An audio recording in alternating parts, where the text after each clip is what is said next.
Back to. I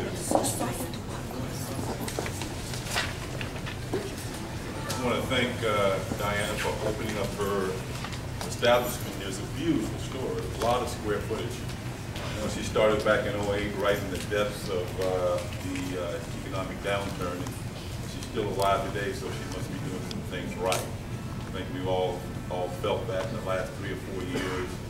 We've all had to work hard and smart to get through the desolate wasteland of the economy, national and the state. And I'm glad to be here today to see all of you here. And I want to thank Diana again for opening her store so she can come up and she will introduce Rob to us. Diana.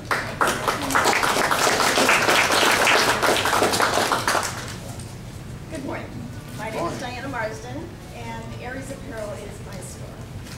After leaving a 25-year career in broadcast advertising with the encouragement of my family, I pursued not so much a dream, but a vision for a store where female athletes could shop year-round and find products made for girls in a comfortable and empowering environment created just for them. No offense. Raising 2 daughters playing year-round sports, I saw a need in the community and I decided to fill it. And that was in 2008, as Ken mentioned. So while my timing in launching this venture is not terrific, it's still been very, very rewarding as I see my dream come to fruition. Small businesses like mine account for 60% of the jobs in Oregon. When Washington passes new regulations that impose added costs on a business, it creates a substantial amount of uncertainty for growth and expansion. Due to the demand for this new store concept, I am actually hoping to expand my business in the near future. But the uncertain economic climate and tremendous amount of added financial burden on businesses like mine is making me very cautious, and any growth plans are likely to be half of they potentially could be. I expected hard work in starting this business, but I didn't expect all the added costs levied on me as a business owner. It's expensive to be in business. I have some common ground with Rob Cornilles. Rob's decision to run for a congressional seat was also driven by his seeing a need in our community. That need was for responsible leadership in Washington that understands how to live within their means and run a healthy organization. Rob was not able to look his children in the eye and say with confidence that their future was secure. So he chose to enter the race to make a difference for all of us. Rob spent his life building careers for others, and he understands the rigors of sustaining a successful business with productive employees. The company Rob founded in 1995, Game Face, right here in the 1st Congressional District, has placed more than 500 individuals in full-time jobs around the country, and he's trained over 30,000 professionals how to achieve greater success. Rob understands the unique characteristics of this district, and his plans are to develop solutions based on our needs, not dictates from any Washington leader. I am proud to host the Cornilles Jobs for Oregon campaign launch. I'm thrilled that Rob has made creating more local jobs a major initiative. It's encouraging for me to know strategies are in the works to protect and support small business. What Oregon's 1st District needs is someone who knows what it takes to run and grow a successful business, and someone who will bring these skills to Congress to create jobs for Oregonians and stimulate our economy. I believe Rob is the best person for that job. So please join me in welcoming Rob Cornilles today, and I ask you to listen hard to what he has to say and tell your friends and family that Rob Cornilles is the best choice to represent Oregon's voices.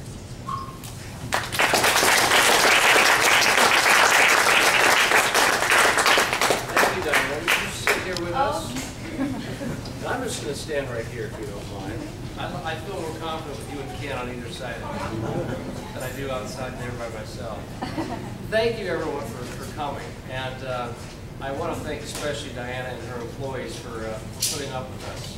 But I know her employees are busy working right now. I hope you'll take time to introduce yourself to them and thank them as well. This is a tremendous story, and it's a real pleasure and honor for me to, as Diana said, kick off our Jobs for Oregon team right here in Aries Apparel. I'd like to tell you, since Diana was nice enough to tell you a little bit about my background, I'd like to do the same for her. I've known the Marsden family for a number of years. In fact, I met Diana first when she was working in the broadcast industry, and then subsequently I eventually met her husband. So it kind of went downhill from there. He would agree with you. But Mike and Diana are very successful people in our community, and when I say successful, I'm not just speaking about business. I'm speaking about as a mom and a dad. They have raised a terrific family. And they're also fantastic leaders in our community as far as giving back to the community. Many years ago, I served as the president of an organization called Southside Soccer Club. It's based in Tigard, but we have players and families that come from all over the Portland metropolitan area. And Mike and Diana had put a lot of time and effort into that organization as they were launching it in the early part of last decade. So when I came on as president about midway through the decade, I found time and time again that this was a family that had done so much to help youth in our community be successful using sports and help families as well. And it was great to learn more about their contributions. But then, about 3 years ago, I learned about Diana's story to start Aries Apparel. It really is, it's a quintessential Oregon story for business. Because Diana has 2 daughters who are with us today, Blair and Samantha, former athletes, from high school athletes, I should say, but they've been very involved in athletics even as they've gone on in their careers and in their professional pursuits. And while they were in high school, attending Tigard High School, they were very involved in basketball, tennis, and soccer, and they were year-round athletes. And I know a little bit about that because I have 3 sons that you may know, and my boys have also been involved in athletics. But as young ladies involved in athletics, they worked out during the off-season, quote unquote, but they were discovering that there just really wasn't in some of those larger chains apparel that was suitable to women. And as Diana's creation, Aries Apparel, puts as their motto, we don't have anything against boys, we just don't like to wear their clothes. And so Diana had an idea. And the idea was, and she brought this to her family, and that is, let's create a place where girls and women can go to buy specifically for them clothing, equipment, and accessories to make the sports experience more enjoyable. And that idea turned into a fantastic business. And I might add, Diana did this when the economy was heading into the recession. So she and her family took a gigantic risk when they opened up this store that we're in today. And then she discovered that despite her good intentions, a lot of things that were happening out of Washington were hurting her ability to be successful. And I know a lot of you who are here today run, operate, even own small businesses. And so you can relate to what Diana has gone through. She doesn't know what kind of regulations are coming down from Washington next. She doesn't know what kind of taxes are going to be imposed on her and her employees. And she's, I think I speak for Diana and certainly for Ken as well when I say that when we hear about, quote, tax reform coming out of Washington, too often that just means another way to increase taxes on American businesses. And when we hear about regulation, too often that just means you can expect another visitor walking through your store or your office telling you of more regulations and stacks of paper you have to comply with. And for small businesses in Oregon, especially as Diana said, where 60% of the jobs are found, this is untenable. This is not a way to grow our economy. It's not a way to put our kids and even our seniors to work, those who want to work. So I'm very encouraged to see a success story such as Aries Apparel. It gives me hope as a small business owner myself. And it also encourages me to know that she's not only being successful in business, but she continues to use her success to improve the community. She's giving back through making contributions and helping sports organizations, schools, even women organizations through the success that she's enjoying. And that's a model for all of us to follow, certainly. And quite frankly, we need more car constructions. We need more Aries apparel in Oregon, and this is why I'm running. Because there's one thing Diana has not had.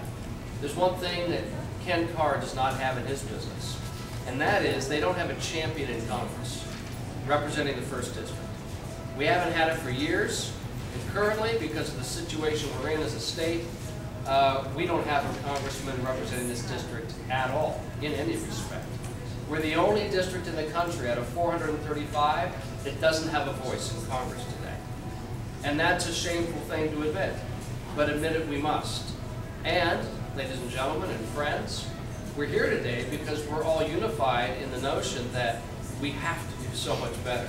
We deserve to do better because this is a great place to live. And hopefully it's a great place to start and flourish in a career.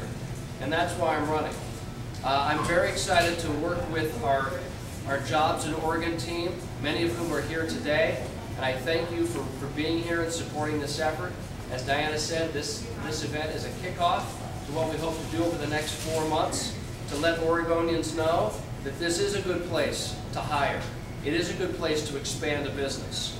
But it's going to take grassroots effort like the people who've taken the time from your own business, from your own work, from your own customers and clients to be here today.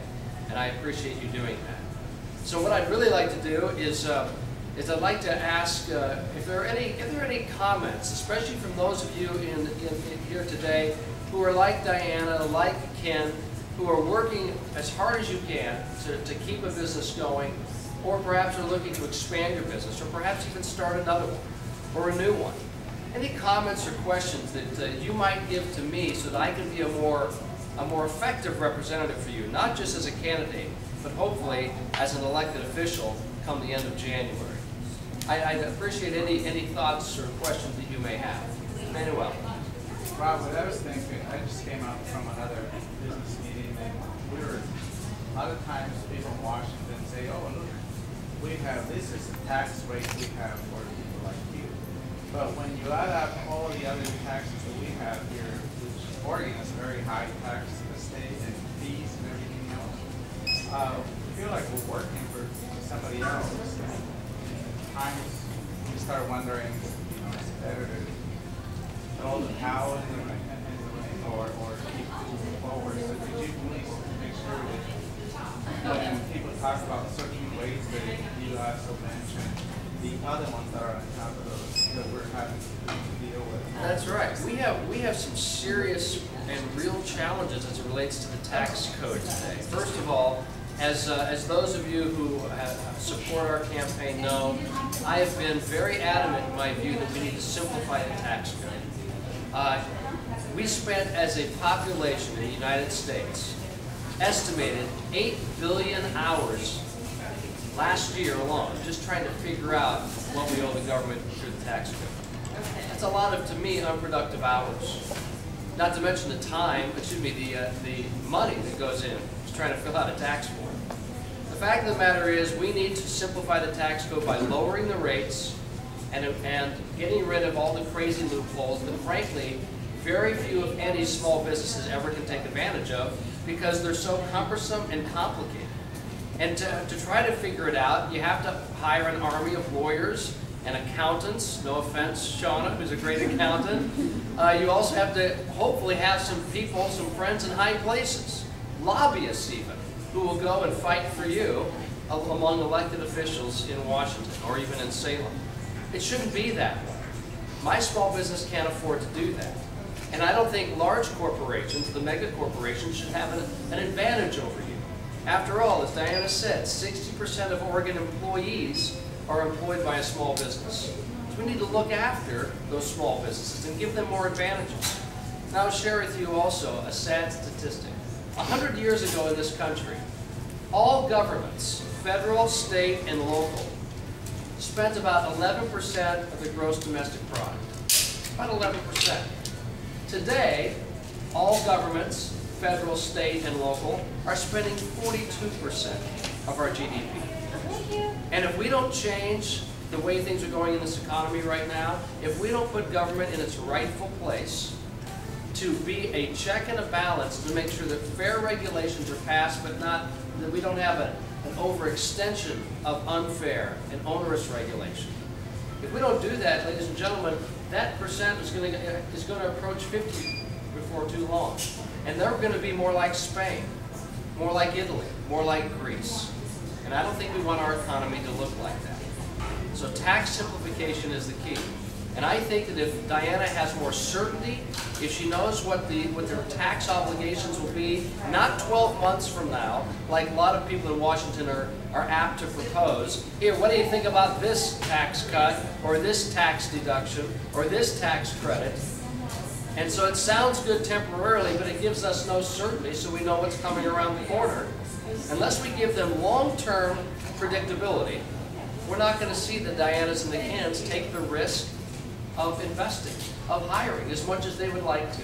And I know both of these fine people, as well as you, would like to grow and expand. But until we give you certainty out of Washington, we can't expect you to do that. That's the kind of mindset I have as a small business owner, and that's the kind of mindset that's lacking in Washington. Any other comments or thoughts? Gary, please. Well, besides the regulations on business, you mentioned expanding business. The regulations on banks. Banks are locked up. They're handcuffed. I've heard many comments from different bankers of out of capacity, sometimes cease and desist because they fell out of the ratios of what the new government regulations are. You need to take the handcuffs off banks besides business. I agree, Gary.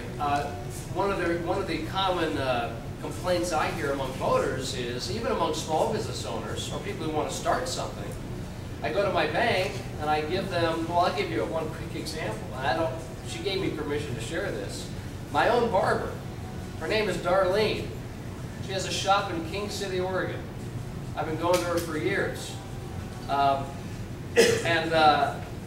She just recently moved into a new shop just across the street, opened it up in July. And I asked her how it went, how was the process? Was it difficult to move from one shop to the next as far as regulation, financing, etc.? And she said that she went to her bank simply requesting a $5,000 loan, and she couldn't get it. $5,000. She couldn't get it. Now, I'm not here to say it's the bank's fault. To Gary's point, I don't know what the particulars are of her request and her loan application, but I do know that the banks now, because of certain regulations that have been passed, specifically the Dodd-Frank bill, which is more than a year old now, that bill was 2,000 pages high. In order to implement it, it requires about 20 times that in regulation. And so a law is not just 2,000 pages and then leave it alone. It turns into additional regulation and restrictions. And so now the banks are constrained. Their loaning capacity has been crimped because of this regulation. They're not able to be as free and as entrepreneurial in their own lending practices as we've seen in the past in our economy. So everybody is suffering from the decisions of a few in Washington, D.C., who, I might add, very few of those people have ever done what many of you have done, including what Gary has, and that is met a payroll. Very few of them have ever written a budget and then stuck to it. For heaven's sakes, in the U.S. Senate, we haven't had a budget in 3 years. How many of your businesses could go without a budget for 3 years? I know you wouldn't be here. You'd be bankrupt in this economy if you didn't have to make tough decisions, and that's what budgets are for. But we don't have elected officials who have the courage to make tough decisions, and they certainly don't want to put it in writing so you and I can see what they plan to do. This mindset has to change. It has to change by sending different people to Washington. Because if we continue to do what we've been doing, we're going to continue to get the same results we've been getting. Any other comments? Please, Lance. One of the things that I'd like to see changed is our fear of the government through the regulations. In our industry, in years past, there was very few fines given out, and this last year there was $850 million worth of fines given out to our industry alone. We run around in fear of violating a regulation that we didn't even know we had. And they can come in and they've shut down whole businesses because of a regulation that is unknown whether because they're all new. I mean, and we fear our government. They're like the military. The federal police show up at your doorstep, and they're not here to help you more than they are to raise revenue so that they can meet their payroll. I'd like to ask Ken or Diana if you have any comments on that in your particular businesses.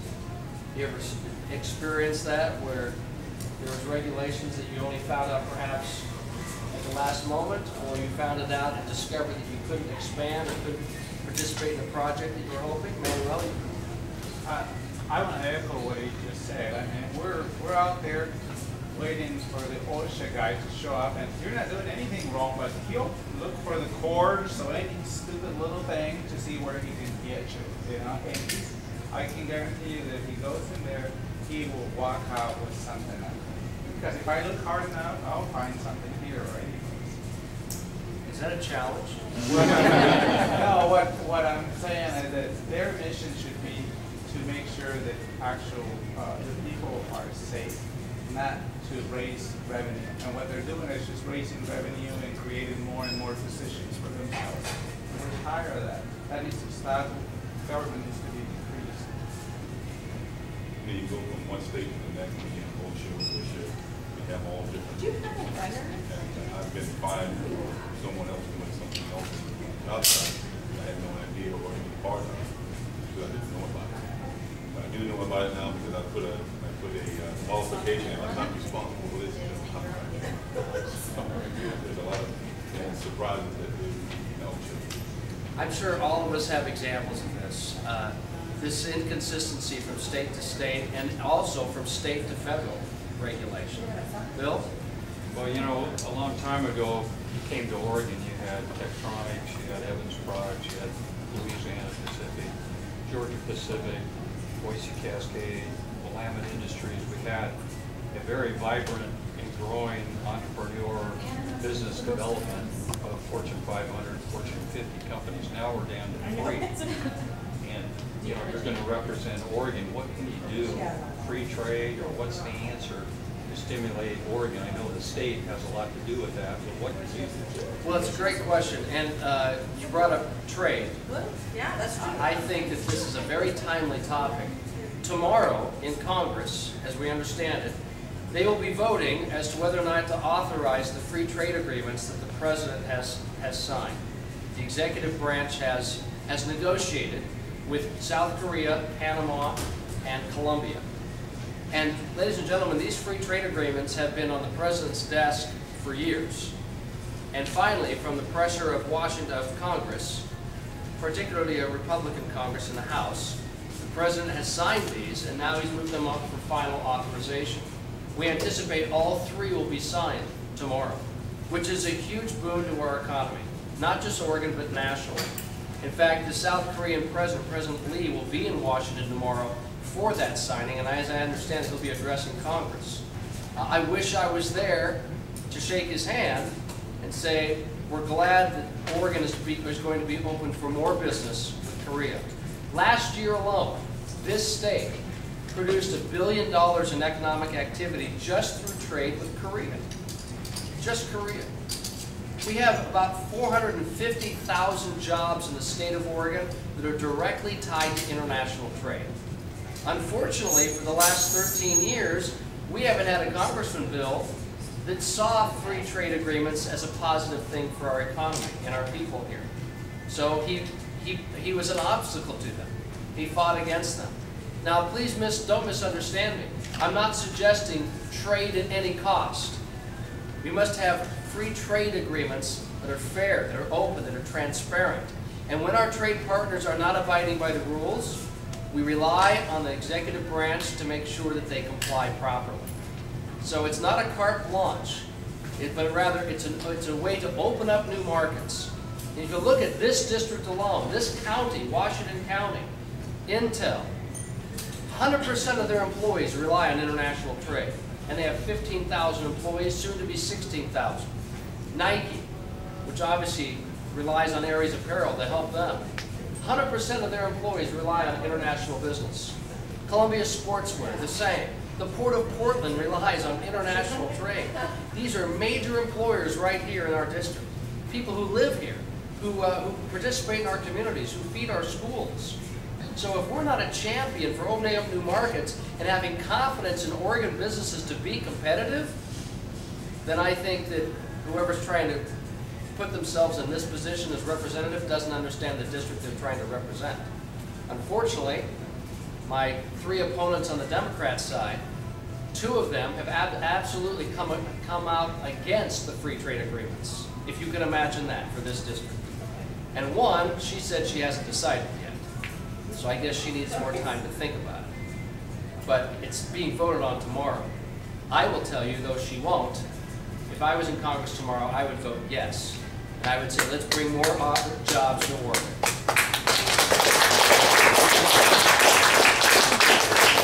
Well, I thank you for being here once again. Because we're all trying to sustain our businesses, we need to let you go and get back to what you do best. But once again, I want to thank all of you for coming, for spending the time, not only to be here, but for those of you who are on our Jobs for Oregon team. Thank you for your contributions, what you've already done and what you're going to do in the future to spread this message and to bring more people into this campaign. And I especially want to thank Ken for helping to lead this effort, and mostly I want to thank Diana and Aries Apparel and their great employees for opening up their store to us. I hope you all brought a little bit of extra cash so you could find something for your granddaughter or your daughter. And I guess I'm off scot-free since I don't have any. But